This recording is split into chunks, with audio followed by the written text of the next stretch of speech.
A very warm welcome to everybody. So, chapter number 4, The Making of a Global World का 2.1 जो matter है वो हम study करेंगे. आई होप कि the second introduction that I gave was easy. अगर आपको कोई भी प्रॉब्लम आ रही है प्लीज़ शेयर करें. एंड बिफोर भी मुझे आई होप कि you have understood each and every line and the word that come across. Now let's start 2.1. It's a bit lengthy compared to the previous one, so it might take longer than 10 minutes. But no worries, it's very easy. Okay? So let's start. Okay. अब हम पढ़ेंगे A World Economy Takes Shape.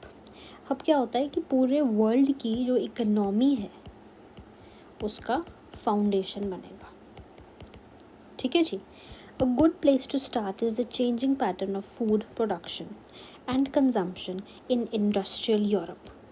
Traditionally, countries liked to be self-sufficient in food. But in 19th century Britain, self-sufficiency in food meant lower living standards, social conflict. Why is this so? ये line इस paragraph का मतलब बहुत ज़्यादा simple है, जो कि कहते हैं कि अगर हमको वर्ल्ड इकोनॉमी पढ़ना है तो हमको फूड प्रोडक्शन से स्टार्ट करना पड़ेगा. फूड प्रोडक्शन और कंजम्पशन मतलब कि कितना एग्रीकल्चरल प्रोड्यूस है, इतने क्रॉप्स उगे हैं तो उसमें से कितना कंजम्पशन है, क्या कंजम्पशन इससे कम है या कंजम्पशन उससे ज़्यादा है. मतलब आपको इससे पहले डिमांड और सप्लाई की थ्योरी को थोड़ा जानना पड़ेगा. होता क्या है कि एक इकोनॉमी को ना सस्टेन करने के लिए, मतलब बैलेंस करने के लिए आपका सप्लाई भी उतना ही होना चाहिए और डिमांड भी. मतलब अगर 10 किलो अनाज ग्रो हो रहा है तो उसकी डिमांड भी 10 किलो ही होनी चाहिए. मतलब अगर सप्लाई ज़्यादा हो गई और तो डिमांड कम हो जाएगी. मतलब कि फॉर एग्ज़ाम्पल देखिए, अगर चाहिए डिमांड 10 किलो की है लेकिन बना है 20 kg वीट, डिमांड तो उतनी है ना, तो डिमांड क्या हो जाएगी, कम हो जाएगी. समझ में आया. उसकी वजह से सरप्लस बचेगा. सरप्लस का मतलब होता है 20 kg माइनस 10 kg, जो फिजूल बचा है, जो एक्स्ट्रा बचा है, उसको हम सरप्लस बोलते हैं. और सरप्लस एक नेशन को कब काम आता है, जब कोई वॉर हो, जब कोई क्राइसिस हो, जब कोविड-19 जैसी पैंडमिक हो, तब सरप्लस मतलब एक्स्ट्रा सेविंग FDI होती है, वो एक जो आपको मुश्किल वक्त में काम आती है. अब सिनेरियो डिफरेंट ले लेते हैं. मतलब अगर सप्लाई सिर्फ 10 किलो है और डिमांड 30 किलो की है, मतलब हम इंसान जो पॉपुलेशन है उसका पेट 30 किलो अनाज से भरेगा, वीट से भरेगा, लेकिन प्रोड्यूस सिर्फ 10 kg वीट हो रहा है. तो 30 kg wheat minus 10 kg wheat यानी कि 20 kg वीट. अरे रुपीज़ का साइन क्यों लगा रहे हैं. मतलब 20 kg वीट जो है वो कम पड़ रहा है. मतलब कि कंट्री डेफिसिट में जा रही है, नुकसान में जा रही है. अब लोगों का पेट तो 30 किलो से भरेगा, तो वो 20 किलो का जो गैप है उसको भरने के लिए हम किसी फॉरेन कंट्री को बोलेंगे कि अगर आपके पास सरप्लस है तो प्लीज़ हमारे डेफिसिट को नील कर दीजिए. हमारा जो डेफिसिट है, हमें जो कमी आ रही है ना फूड की, वो पूरी कर दीजिए. फिर क्या होगा कि एक फॉरेन कंट्री 20 kg वीट एक कंट्री बी को प्रोवाइड करेगी जो डेफिसिट में है, क्योंकि उन्होंने सिर्फ 10 kg प्रोड्यूस किया. अब मुफ्त में तो वो नहीं देगा 20 kg वीट एक कंट्री बी को, तो कंट्री बी वापस उसको देगी मनी. ओके, इसको बोलते हैं डिमांड एंड सप्लाई. अब हो क्या रहा है, वो बोल रहे हैं कि वर्ल्ड इकनॉमी ऐसे ही चलती है. कंट्री ए कंट्री बी, किसी भी कंट्री को लगा लो, एक कंट्री प्रोड्यूस करके देती है, दूसरी कंट्री लेती है. जो प्रोड्यूस करके देती है, चाहे वो कुछ भी हो, गुड्स हो सकते हैं, वो सेमीकंडक्टर हो सकते हैं, वो आपके क्रॉप्स हो सकते हैं, गोल्ड हो सकता है, कोल हो सकता है, फॉसिल फ्यूल्स हो सकते हैं, कुछ भी. और वापस आपको मनी देनी पड़ेगी, मनी देना पड़ेगा, पाउंड देना पड़ेगा, डॉलर देना पड़ेगा, जो भी आपका है, ठीक है जी। इसको बोलते हैं हम वर्ल्ड इकोनॉमी। और ये सबसे ज़्यादा मैटर ही करती है फूड प्रोडक्शन एंड कंजम्पशन पे। मतलब अगर एक देश ये है, ठीक है, इतनी उसकी जो पॉपुलेशन है उसका पेट वो भर रही है, और इतनी पॉपुलेशन का पेट उसका इम्पोर्टेड वीट भर रहा है। क्या मतलब है कि जो फॉर एग्जांपल ये कंट्री बनाई है मैंने, ठीक है, अब इस कंट्री में इतनी पॉपुलेशन का स्टमक इसी कंट्री का वीट भर रहा है।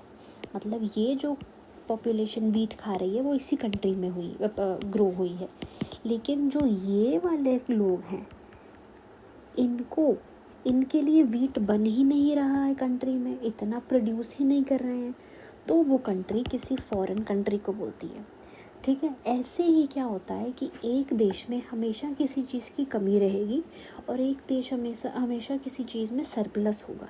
तो ऐसे ही हमारा इकोनॉमी चलता है। इसको बोलते हैं लेन देन, किसी को देना, किसी से कुछ लेना।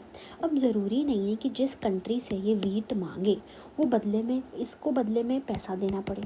शायद उस कंट्री बी में कुछ और कम हो, जैसे कोल से इलेक्ट्रिसिटी बनती है। वो कहते हो कि आपके पास एक्सेसिव कोल है, आप हमको कोल दे दो, तो वो बदले में कोल दे देता है, पैसा नहीं देता।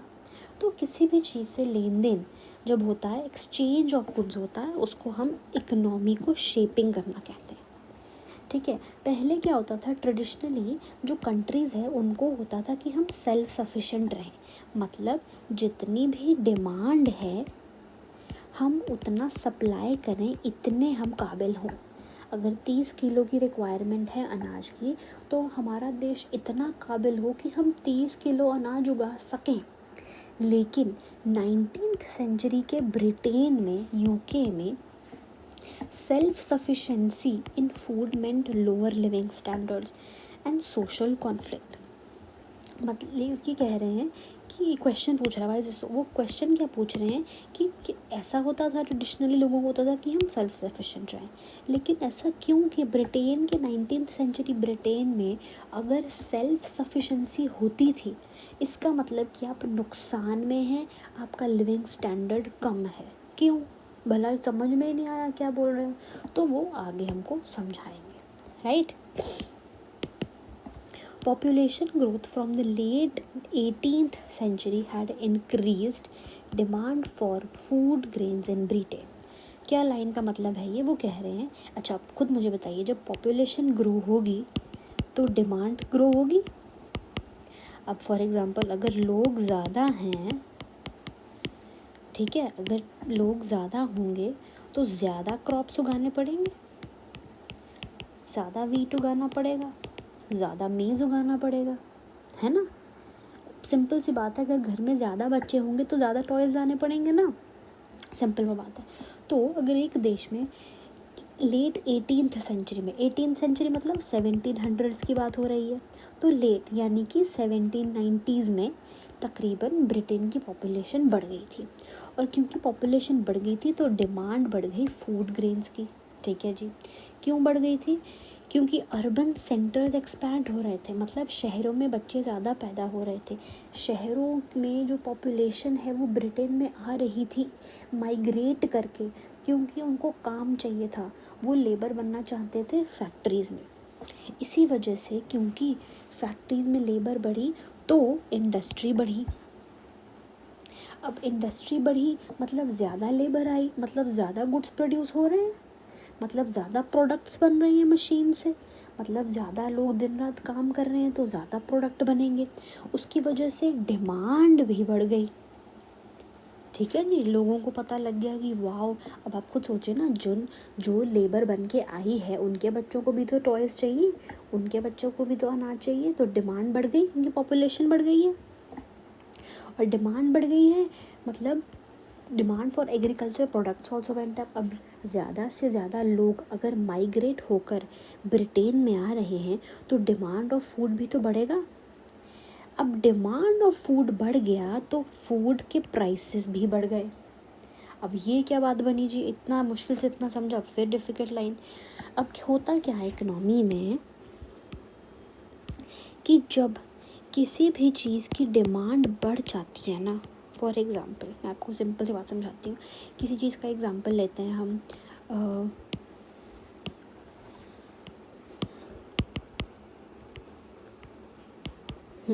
हम एग्ज़ाम्पल किसी भी चीज़ का ले सकते हैं, जैसे कि शूज़ का एग्ज़ाम्पल ले लेते हैं, ठीक है। बर्किनस्टॉक एक ब्रांड है, सबको पता है, चप्पलों का ब्रांड है बर्किनस्टॉक। अब फॉर एग्ज़ाम्पल बर्किनस्टॉक जो है कंपनी, उसने सिर्फ 5 बर्किनस्टॉक के पेयर है, ये चप्पल बनाई है मैंने, सिर्फ 5 चप्पल प्रोड्यूस की, ठीक है। लेकिन डिमांड तो बढ़ गई है। क्यों? क्योंकि ज़्यादा लोग माइग्रेट होकर ब्रिटेन में आए हैं।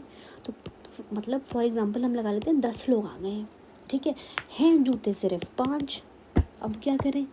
अब क्या होगा कि बर्किनस्टॉक बोलेगा कि इनके प्राइसेस बढ़ गए हैं। मतलब अगर वो ऑलरेडी 1000 रुपये का एक चप्पल थी, ठीक है, अब बर्किनस्टॉक बोलेगा क्योंकि मेरी डिमांड बढ़ गई है तो मैं इसका प्राइस भी बढ़ा दूँगा। यही होता है इकोनॉमी में, है ना। अब वो सबको 3-3 हज़ार का कर देगा। अब जब इसने इन सबको 3 हज़ार का कर दिया तो शायद इन 10 लोगों में से, इन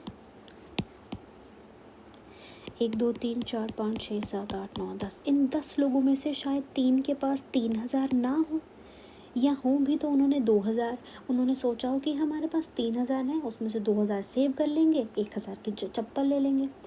लेकिन वो नहीं हो पाए। ऐसे क्या होता है? कंपटीशन कम हो जाता है।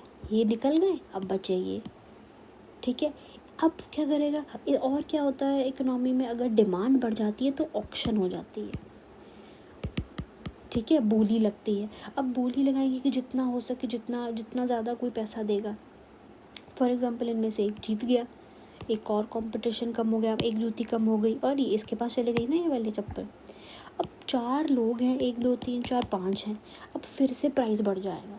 इकोनॉमी में ऐसा ही होता है, जितनी चीज़ की डिमांड हो जाती है ना, उसका जो प्राइस है वो बढ़ जाता है। ऐसे ही सिगरेट्स के साथ होता है। जो सिगरेट्स होती हैं उनका प्राइस लिटरली हर 6 मंथ्स चेंज होता है। क्यों? बिकॉज उनकी डिमांड जो है इकोनॉमी में वो बहुत ज़्यादा है, ठीक है जी। अब आपको समझ में आया कि जब किसी, ये लाइन आप समझेंगे अब, demand for agricultural products went up, जिसकी वजह से उसने फूड ग्रेन के प्राइसेस भी बढ़ा दिए। समझ में आ गया? अब under the pressure from landed groups the government also restricted the import of corn. Okay, simple सी बात है, क्या होता है? अब आप मुझे बताएं कि एग्ज़ाम्पल ले लेते हैं हम एक बात का, कि यहाँ पे 1 2 3 4 एंड 5 ये 1-1 किलो का वीट रखा है मैंने, 1 kg 1 kg 1 kg 1 kg। Britain की बात करते हैं, ठीक है। ये सब 10 पाउंड के हैं, 10 पाउंड के हैं ये।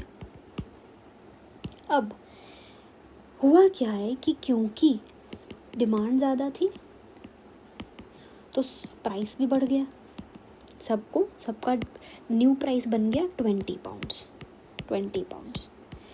अब जो इंडस्ट्रियल लेबर दूसरे गांव से आई है माइग्रेट होकर ब्रिटेन में, वो तो परेशान हो गई। वो कह रहे कि हम आगे नए नए लेबर लगे हैं अभी फैक्ट्रीज़ में, हम 20 पाउंड्स का 1 किलो वीट कैसे अफोर्ड करेंगे। अब उनको चढ़ गया गुस्सा, अब वो परेशान हो गए। माइग्रेंट्स, ये वाले माइग्रेंट्स, ठीक है, जो स्लेव बनने आए थे, ये कहते हैं कि हम कैसे अफोर्ड करेंगे 10 पाउंड 20 पाउंड्स का 1 kg वीट। तो इन्होंने अपने इंडस्ट्रियलिस्ट, अपने मालिकों को, अपने जो हैं एम्प्लॉयर्स को बोला कि हमारी सैलरी बढ़ाएं, ठीक है जी। अब ये जो एम्प्लॉयर्स थे, जो रिच एरिस्टोक्रेट पीपल हैं, ये कहते कि अरे हम नहीं सैलरी देंगे, हमारे लिए भी तो ऑलरेडी दाम जितना हम लगाते थे वीट के लिए, हमारे लिए हम ज़्यादा खर्चना पड़ रहा है। चाहे वो हमारे लिए सस्ता हो, लेकिन हमको प्रीवियस अमाउंट से ज़्यादा पैसा देना पड़ रहा है, तो हमारा भी नुकसान है, हम तुम्हारी सैलरी क्यों बढ़ाएं। ये सारा क्राइसिस ब्रिटेन में हो गया था। तो एक एक कॉर्न लॉ बनाया गवर्नमेंट ने।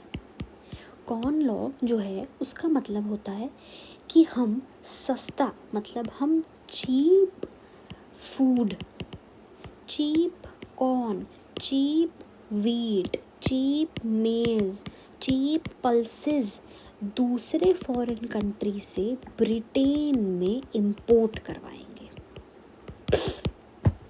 समझ में आ गया क्या बोल रहे हैं वो? कॉर्न लॉ क्या कहता है कि हम foreign country, for example America में से चीप, सस्ता फूड क्रॉप्स इंपोर्ट करवाएंगे ब्रिटेन में, जिससे क्या होगा कि जो यहाँ के लोग हैं ब्रिटेन के, अब वो 20 पाउंड वाला भी थोड़ी ना खरीदेंगे जो ब्रिटेन में बन रहा है, याद है वो सैक्स। अब ये वाला जो फॉरेन कंट्री, जो अमेरिका से जो वीट के बैग्स आ रहे हैं जो सिर्फ 5 पाउंड्स के हैं, अब वो खरीदेंगे। ठीक है जी, तो खुश हो गए इंडस्ट्रियलिस्ट्स। लेकिन जो वहाँ की लेबर थी ना, वो फिर से परेशान हो गई। अब आप बोलेंगे अरे पर लेबर क्यों परेशान हो गई? उनके लिए तो अच्छा, उनको सस्ता वीट मिल रहा है, उनको सस्ता वीट खरीदने को मिल रहा है। नहीं, अब इन्होंने जो फैक्ट्रीज़ में मेहनत करके वीट बनाया है वो कौन खरीदेगा? 20 पाउंड वाला वो तो कोई भी नहीं खरीद रहा। और क्योंकि वो कोई भी नहीं खरीद रहा, इनके जो लैंडलॉर्ड्स हैं उनको पैसा नहीं मिल रहा और फिर वो इनको सैलरी नहीं दे रहे। अंततः नुकसान इन्हीं का हो रहा था। इसीलिए गवर्नमेंट ने बोला कि कॉर्न लॉ अबॉलिश करो, मतलब दूसरे फॉरेन कंट्री में से इसको, फॉरेन कंट्री में से ये जो भी कॉर्न आ रहा है, जो भी वीट आ रहा है, इसको बंद करो और लोगों को बोलो कि हमारे देश में जो भी वीट बन रहा है उसी को ख़रीदें, चाहे वो 20 पाउंड का हो, चाहे वो 30 पाउंड का हो। क्यों? ताकि वो पैसा हमारी कंट्री के पास ही जाए, हम किसी फॉरेन कंट्री को वो पैसा ना दें। समझ में आया? अब under the pressure from landed groups मतलब अमीर लोग, दिस इज़ लैंडेड ग्रुप, आप यहाँ लिख लो, this is landed groups. Now under the pressure from the landed groups the government also restricted the import of corn. हमने पढ़ा, उन्होंने मना कर दिया कि बाहर का कॉर्न नहीं आएगा, क्योंकि वो हालांकि वो सस्ता है लेकिन वो नहीं आएगा, ताकि हमारे लोगों को नुकसान ना हो। The laws allowing the government to do this were commonly known as corn laws। समझा दिया मैंने आपको। Unhappy with the high food prices, industrialists and urban dwellers forced the abolition of corn laws। ये भी आपको मैंने समझा दिया कि क्योंकि इतना हाई फूड प्राइसेस हो रहा था कंट्री में, फिर भी इंडस्ट्रियलिस्ट और अर्बन ड्वेलर्स, इंडस्ट्रियलिस्ट आपको पता है कौन होते हैं? अर्बन ड्वेलर्स होते हैं जो अर्बन मतलब शहरों में रहने वाले लोग। ठीक है जी, उन्होंने बोला कि कॉर्न लॉ को एबॉलिश करो। आपको 2 बातें याद रखनी है। सबसे पहली, ब्रिटिश इंग्लिश में कॉर्न का मतलब सिर्फ कॉर्न नहीं होता है, कॉर्न का मतलब होता है सीरियल ग्रेन्स, जैसे वीट, ओट्स, बार्ले, मिलेट, रागी, ज्वार, बाजरा, ये सब कुछ। अब ये इम्पॉर्टेंट है, आपके आंसर राइटिंग में काम आएगा। क्या है कि लैंड ओनर्स क्या चाहते थे कि कॉर्न लॉज हो। क्यों? बिकॉज दे वांट, हाँ एबॉलिश हो। क्यों चाहते थे कि वो एबॉलिश हो जाए? क्योंकि उनको अपनी फैक्ट्रीज प्रोटेक्ट करनी थी। इंडस्ट्रियलिस्ट क्यों चाहते थे कि एबॉलिश हो जाए? ताकि चीप फूड आए। ठीक है, अगर चीप फूड होगा तो उनको अपने लेबर की तनख्वाह बढ़ानी नहीं पड़ेगी महंगा खाना बेचने के लिए, महंगा खाना ख़रीदने के लिए।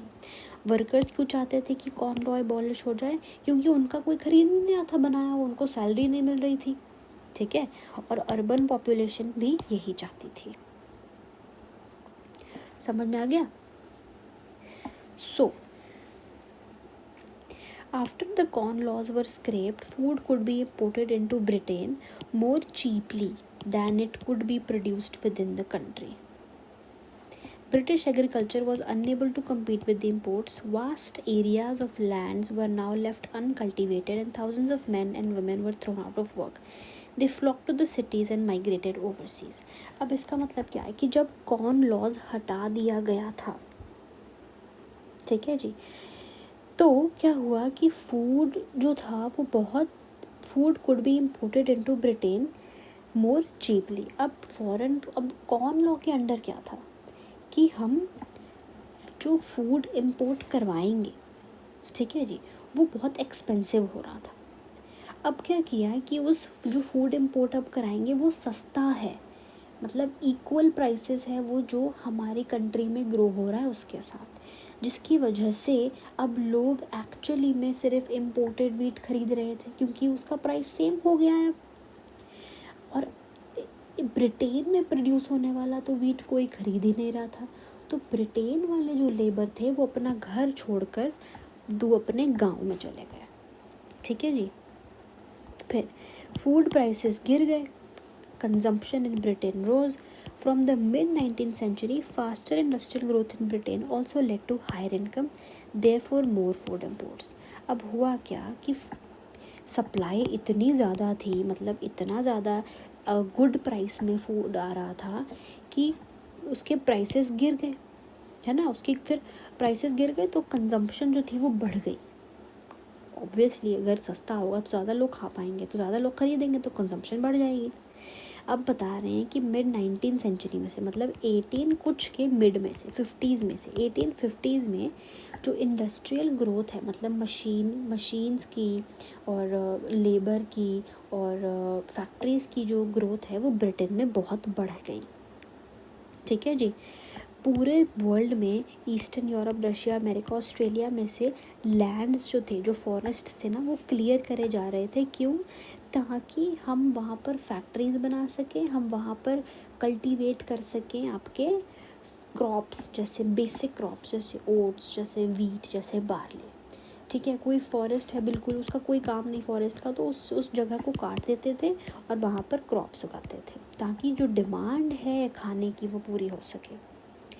बल्कि एग्रीकल्चर के लिए तो रेलवे भी बनाया गया ताकि एक जगह से दूसरी जगह अगर कोई खाना प्रोवाइड करना हो इमरजेंसी में या जल्दी में तो हम प्रोवाइड कर सकें। पोर्ट्स बनाई गई थी, क्योंकि पोर्ट्स बनाएंगी तो हार्बर बनाए गए थे, और जो पुराने पोर्ट्स बने थे उनको बढ़ा किया, उनको एक्सपैंड किया था। People had to settle on the land to bring them under cultivation. लोगों ने वो वाली ज़मीन ली जहाँ पर खेत बहुत बड़े थे ताकि वो भी उगाएं क्रॉप्स और उसको बेचें, ठीक है जी। This meant building homes and settlement. उसके बाद उन्होंने वहाँ पर घर बनाए, वहाँ पर सेटल हुए, उनके बच्चे हुए, वहाँ पर स्कूल बने, फिर उनके कॉलेज बने, ऐसे ही शहरीकरण होता है। ये सब एक्टिविटीज़ होने के बाद कैपिटल यानी मशीन्स, पैसा और लेबर बढ़ गई। कैपिटल इतना ज़्यादा बढ़ गया कि लंदन तो एक फाइनेंशियल सेंटर ही बन गया। डिमांड फॉर लेबर बढ़ गई क्योंकि ऑब्वियसली फैक्ट्री ज़्यादा है, डिमांड ज़्यादा है खाने की, तो ज़्यादा लोग चाहिए ना बनाने के लिए। इसीलिए जहाँ पर भी लेबर शॉर्ट सप्लाई में थी, जैसे अमेरिका और ऑस्ट्रेलिया, वहाँ पर डिमांड बढ़ने की वजह से माइग्रेशन ज़्यादा होने लग पड़ी लोगों की वहाँ पर, ताकि जहाँ पर लेबर की ज़रूरत है, ठीक है जी। नेक्स्ट है nearly 50 million people immigrated from Europe to America. मतलब यूरोप में से अमेरिका को 50 मिलियन लोग गए एंड ऑस्ट्रेलिया को, क्योंकि वहाँ पर उनकी ज़रूरत थी। अप्रॉक्सीमेटली 150 मिलियन लोगों ने अपना घर छोड़ा ताकि वो ओशंस और वास्ट डिस्टेंस को कवर करें। समझ में आ गया? अब नेक्स्ट क्लास में हम ये वाला पार्ट कवर करेंगे ताकि वीडियो ज़्यादा लंबी ना हो जाए। तब तक के लिए